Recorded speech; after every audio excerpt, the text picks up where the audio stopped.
جیسے آپ کو معلوم ہے کہ ہمارے اوپر پورے پاکستان کے مختلف ضلعوں میں اور شہروں میں جعلی ایف آئی آریں کی گئی ہیں. ابھی تک ہمیں معلوم بھی نہیں ہے کہ کتنی ایف آئی آریں ہمارے پہ مزید بھی ہیں, تو ساتھ ساتھ سامنے آ رہی ہیں تو ہم بیل کرا رہے ہیں اس کے لیے. تو آج ہماری ایک بیل تھی, تو اس بیل کے اوپر ماشاءاللہ ابھی ٹرانزٹ ہمیں اس کا مل گیا ہے بیل پروگریس. انشاءاللہ ہمیں پوری امید ہے, یقین ہے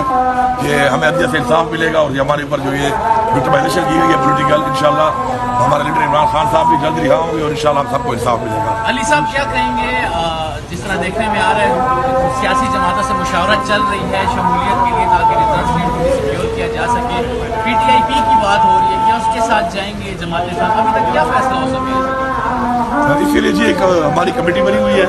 اور ساتھ ساتھ جو ہے ہماری ایک لیگل ٹیم ہے جو ان چیزوں کو دیکھ رہی ہے, کیونکہ ہم چاہتے ہیں کہ ہمارے ایک حق ہے اور مینڈیٹ ہے ہمارا, جو ہماری ریزرو سیٹس ہیں مائنورٹی کی اور لیڈیز کی, ظاہری باتوں کی بہت محنت ہے اس پارٹی میں, اور ہم چاہتے ہیں کہ ان کو ایک حق ملے. تو اس کے لیے عمران خان صاحب کی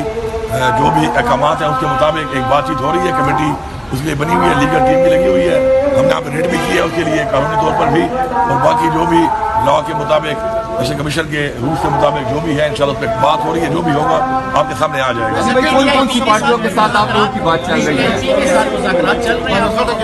پی ٹی آئی پی کے جو مذاکرات ہیں, میرے خیال میں پی ٹی آئی میں جو پی والے لوگ ہیں وہ نہیں ہوں گے, تبھی مذاکرات ہوں گے. علی بھائی, کون کون سی پارٹیوں کے ساتھ آپ لوگوں کا بات چیت چل رہی ہے, اور مرکز اور صوبے میں ایک ہی پارٹی کے ساتھ آپ لوگ بیٹھیں گے؟ نہیں جی, وہ ڈیپینڈ کرتا ہے, کیونکہ وہ جو لیگل ٹیم ہے اور ہماری جو کمیٹی ہے وہ وہی فیصلہ کر رہی ہے اس کے اوپر. تو ضروری نہیں ہے کوئی ایک پارٹی ہو, وہ یہ بھی ضروری نہیں ہے کہ پارٹی ہو,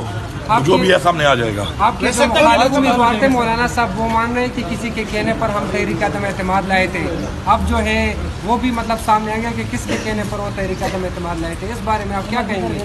الحمدللہ آپ کو پتہ ہے کہ عمران خان صاحب جو ہے وہ عدالتوں سے بھی صادق اور امین ڈکلیئر ہوئے ہیں, اور ویسے بھی اپنی زندگی میں وہ ماشاءاللہ صادق اور امین ہی ثابت ہوئے ہیں. تو آج یہ ثابت ہو گیا کہ وہ لوگ جو کہہ رہے تھے کہ عمران خان کی حکومت کو ہم نے گرایا ہے, اور ہم کہہ رہے تھے نہیں یہ سازش تھی اور سازش نے گرائی گئی ہے, تو آج الحمدللہ وہی لوگ, وہی پی ڈی ایم کا سربراہ خود مان رہا ہے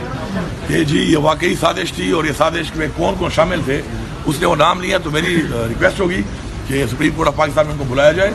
ان کو بلا کے اس چیز پر پراپر انکوائری کی جائے, کیونکہ مذاق نہیں ہے کہ کوئی بھی سازش کر کے کوئی بھی عوام کے مینڈیٹ کی توہین کرے اور ایک